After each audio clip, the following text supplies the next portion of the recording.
What is going on YouTube? I am Lamont at large. Today we are at the Forest Park Cemetery here in Shreveport, Louisiana. This is John Baugh Hamilton and his wife Delma Lee Taylor Hamilton. They both died on August 26, 1950 in a car accident right outside of LaGrange, Georgia. There is no information on who was at fault or what happened during the accident, nor if they both died at the same time or if they both died at the scene of the accident.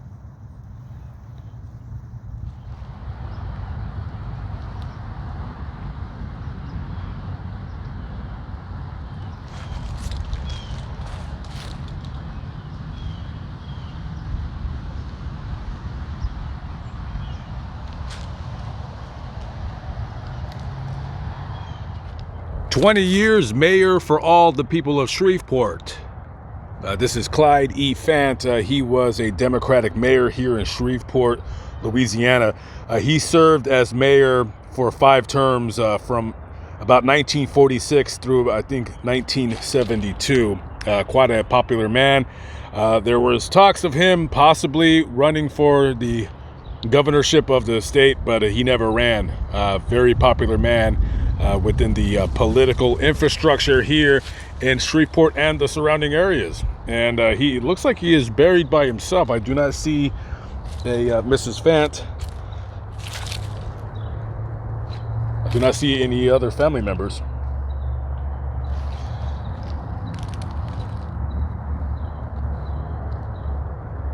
Not lower than the highest, nor higher than the humblest.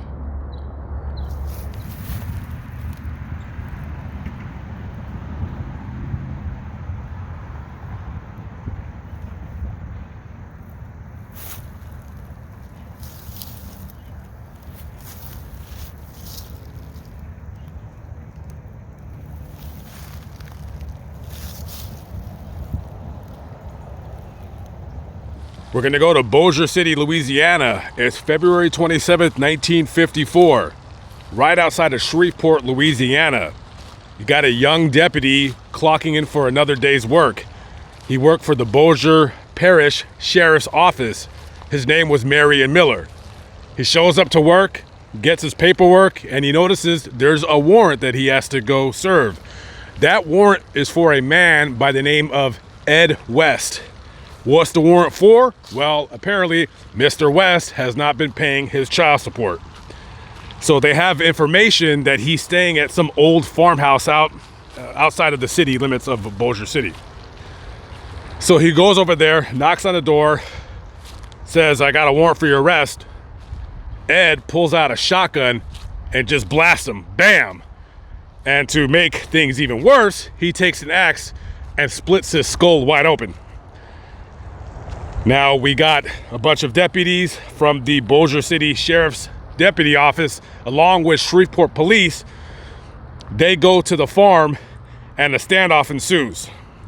Now it's 1954. Things are quite a bit different back in those days on how we handle things like that. So there must be at least 75, 80 officers at the scene. They're trying to get Ed to come out with his hands up, but he's telling him he ain't going out alive. Now, on that day, kind of like this day, it was a little bit windy. They were trying to use what they called back in those days gas grenades. We know them now as tear gas. They were trying to throw tear gas into the farmhouse to get him out. But it was windy, so it was blowing the tear gas back at the officers. And by now, you have a bunch of people just just looking at what's going on, kind of being disruptive, causing a scene. Everybody's looking, and this guy just killed a sheriff's deputy, and they don't want anybody else to get hurt. Now, I don't know why, but the chief of the Shreveport Police Department, a man by the name of Edward Huckabee, he gets to the scene to assist in negotiations with getting this guy out to give himself up. And by this time, they're waiting for an armored vehicle from a nearby military base to come and just storm the farmhouse. Huckabee, again, don't know why, He goes to one of the sheriff's deputy officers and says, "Hey, let me borrow your gun." And he gives him his gun. He goes, "What are you going to do?" He goes, "I'm going to go in there and get that man out." And he's like, yo, wait a minute. Please don't do that. And they start getting into an argument. He's like, "No, I'm tired of this. I'm gonna just arrest him." And they try to stop him, but Chief Huckabee was so, I guess he was angry that this guy had killed a law enforcement officer, and he just would not listen to reason. And they're trying to tell him, "Hey, we got this armored vehicle. It's gonna storm in there and we'll get him out." There was nobody on that day that was gonna stop Chief Huckabee from going in there and getting his man, dead or alive. So as everybody's watching, he just goes into the house with his gun. As soon as he steps into the doorway and disappears, pop, pop, pop. And then they can see Chief Huckabee fall, and they kind of see his leg sticking out of the doorway. Immediately after that, everybody just stormed the house.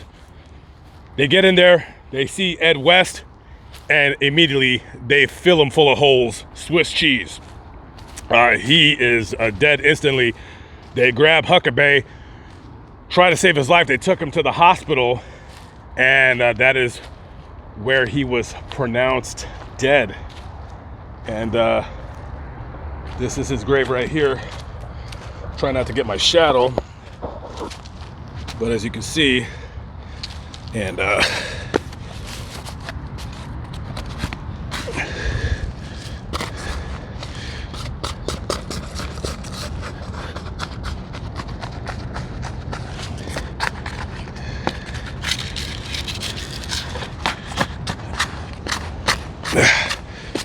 I'll come back later and clean it up a little bit better. I got some tools in my van, but yeah. And that's his wife, I imagine, next to him, Madge Childress Huckabee. Yeah, he was born in 1906, and looked like he was about 45 at the time of his death or something like that. Kind of bad with math when it comes to dates, but he was one of those old school officers. He was just not going to hear it. He just went in there and said, "I'm going to grab this Looney Tune," and he paid for it with his life. So thank you for your service. And, police work is quite a bit different now than it was back in those days.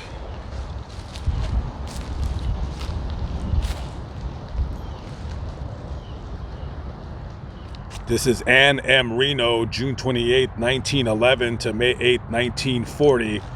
Inscribed on her stone, it says, "An angel touched her and she slept." She's buried next to her parents, Ima and Charles Reno. At the time of her death, she was engaged and she worked at the Southern Bell Telephone Company. Doesn't say how she passed, it just said that she died after a lengthy illness.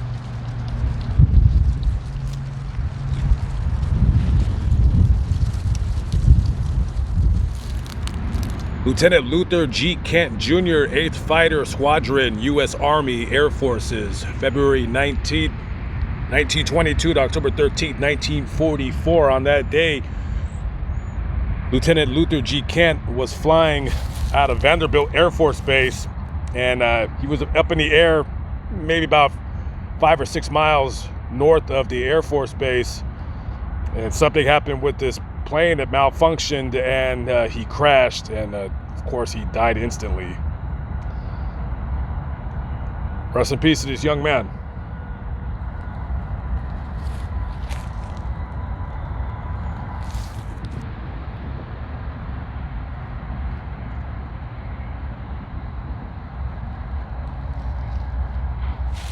We're gonna take a trip in our own imaginations.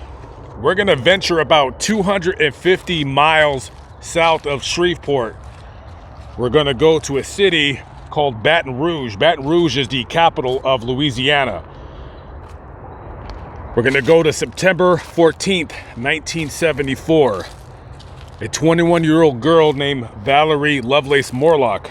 She was a student at Louisiana State University. So on the night of the 13th of September 1974, Valerie had went out with some of her friends to a restaurant.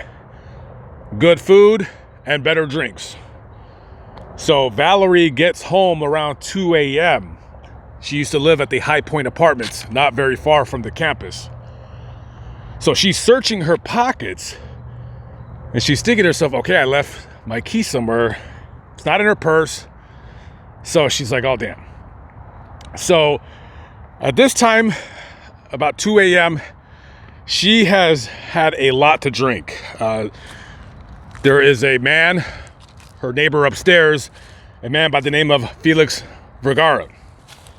Now, Felix Vergara, according to a court testimony, is watching her, and she is pretty drunk.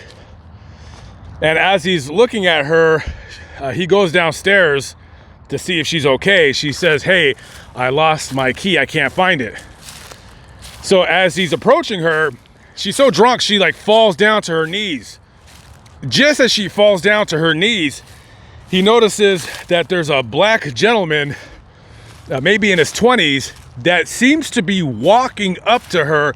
He gets within about, I would say about as far as I am to that gravestone right there, and then all of a sudden hangs a left. Now, Felix doesn't know this guy. He's never seen him at the apartment. It's well past 2 o'clock in the morning by this time. So he's just kind of looking at him a little bit, what's this guy doing here? He doesn't know Valerie that well, but he doesn't recognize him as one of her friends. So she's like, yeah, I can't find my key. And I'm going to go to my friend's house. So Felix goes upstairs. And as soon as he goes upstairs, he notices the guy again, kind of walking around in the area. He's starting to get a little bit unnerved because he doesn't know who this guy is, but he doesn't call the cops. So Valerie gets her bicycle that was outside of her residence and rides down the street to her friend's house. She goes to her friend's house. She hangs out there for, I don't know, maybe about an hour or so. Maybe she's sobering up. She comes back to her apartment. She still does not have her key. So by this time, she goes to another neighbor's in unit number 8, a guy named Peter Meisner. She knocks on his door, wakes him up. She said, hey, I lost my key. Maybe they're doing small talk. They're standing in his door seal area while it's open. And all of a sudden, 2 guys bum rushed him into the apartment and closed the door. One of them has a .38 caliber revolver and starts beating Peter up beside the head with it. They get both of them on the ground. One of them ties Peter up at gunpoint. One of the other guys takes Valerie into the other room where he proceeds to rape her violently. As that is going on, the other guy who has Peter tied up at gunpoint is clearing his apartment of any valuables. I mean, they're even taking the furniture, the stereo system, anything that they can get their hands on. So after the first guy comes back from the bedroom, the second guy goes back to the bedroom and proceeds to also rape Valerie. Finally, when this is over, they start moving Peter's stuff to the window, and then they start moving it from the window outside. I mean, you're talking about a pretty big stereo system. It's 1974. I'm assuming they have a car where they're gonna shuttle it into, but they're also trying to take his furniture. So as Peter's tied up, he hears a gunshot, pop! And it's silence. The guy comes out of the room. One of the guys asks, is she dead? Doesn't say a word. Immediately, one of the other guys goes to the kitchen, grabs a knife, and starts stabbing Peter multiple times in the chest and the abdomen. Maybe they think he's dead. They leave the residence. Now, I guess either they did not have a car or the stereo system was too bulky. It couldn't fit into their vehicle, whatever the case might be. They leave it right under the window where they got it. Peter is able to break free of his binds. He runs into the bedroom and he sees Valerie lying on his bed with a pillow over her head, nude from the waist down. He calls the cops. For some unknown reason, the cops took quite a bit of time to get over to the apartment. By the time they get there, Valerie was already dead. They removed the pillow from her head, and they see that there is a bullet wound in her head. And it took about a month, but because of the idiots leaving fingerprints on the equipment, stereo equipment that they did not steal, they just left it outside of his apartment. Detectives get the fingerprints and they identified the two murdering rapists, Donald Ray Shepard and Maurice Lee Bennett.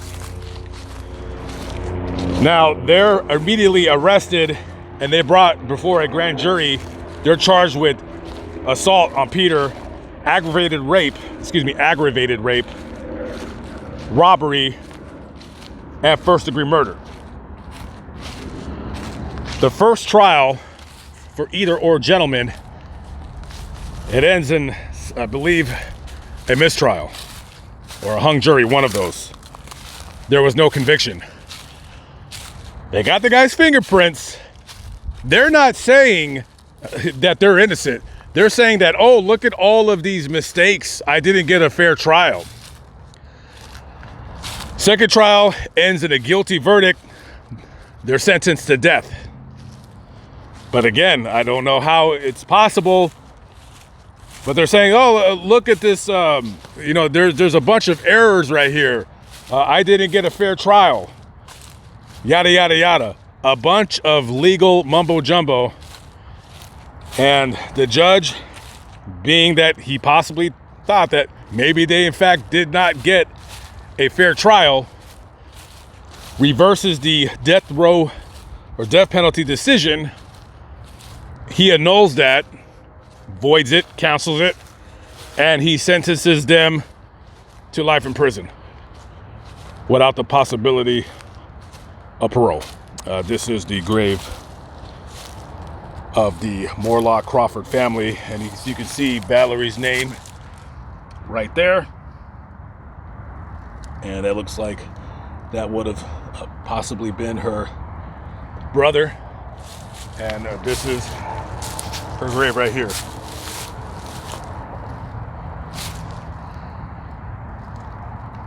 Joy comes in the morning.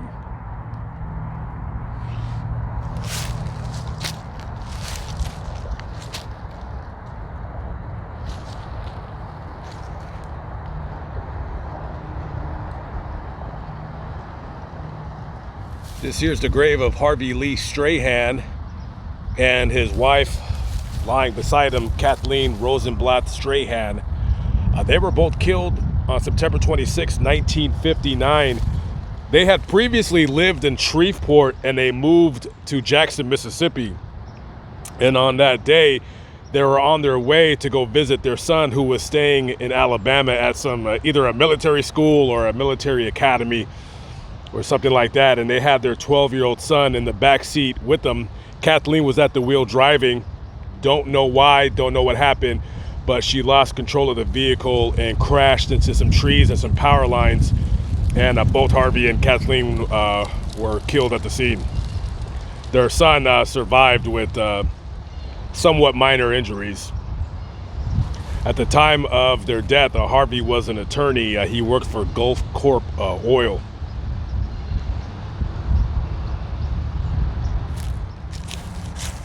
That's Robert Drake Toby, and he's buried, I believe, next to his grandparents, Edward and Leola Huckabee Toby. That might possibly be his mother, June Snell, right there. So Robert Drake was hanging out with one of his friends, and they were at some kind of a bar, and somebody wanted to borrow the car of somebody, and his car happened to be a Camaro IROC. So they pretty much took it for a joyride, and the driver, James McDowell, I believe his name is, was driving, just being stupid, racing, driving too fast, and struck a bridge support. Him and the passenger lived, but Robert, who was in the back, he died from his injuries. I noticed this as I was walking through the cemetery. I was actually doing a quick live stream, and well, this window part is open. I don't know if it's locked. It's not. Let's step inside. I feel like I'm breaking into it. I don't know why, but okay. So let's kind of, yeah. Let me lock that up so the glass doesn't break. And wow, this place is there. I don't think there's any electricity.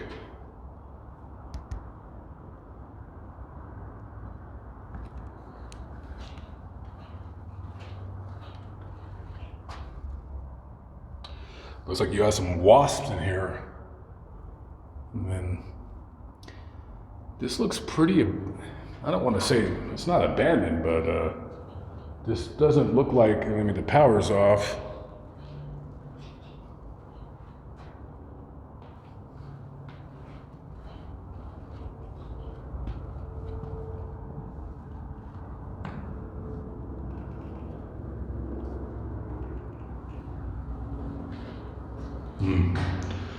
Just empty. Okay. Let's just close this up.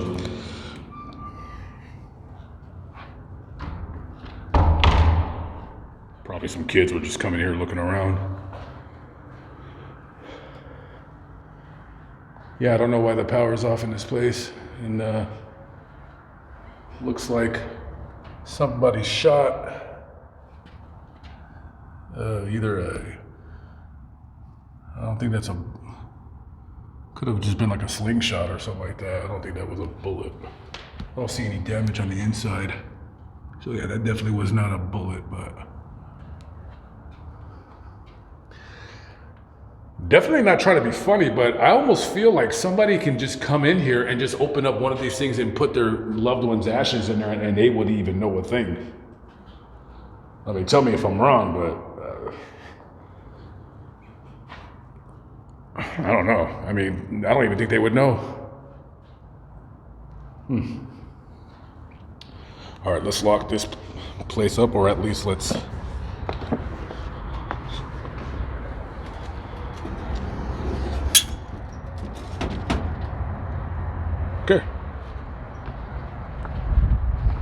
Okay, that concludes the video. Haven't done one of these in quite some time. Not a long video, but I will start doing more of the Forgotten in Death and Faces in Death videos more frequently as time goes on. I know I haven't done one in quite some time. It was a little bit rusty. A lot of the older cemeteries here, it's kind of hard to get the stories of what happened to people. And especially, I'm here on Sunday, and you know, there's really no markings for what section of the cemetery I'm at, and there was no map online. Anyways, guys, I hope you enjoyed the video. Live, but not live, but still alive by the grace of God. I'm Lamont at large. I'm in Shreveport, Louisiana. I'll see you on the next video. I hope to see you. Anyways, have a good day, guys. Peace out.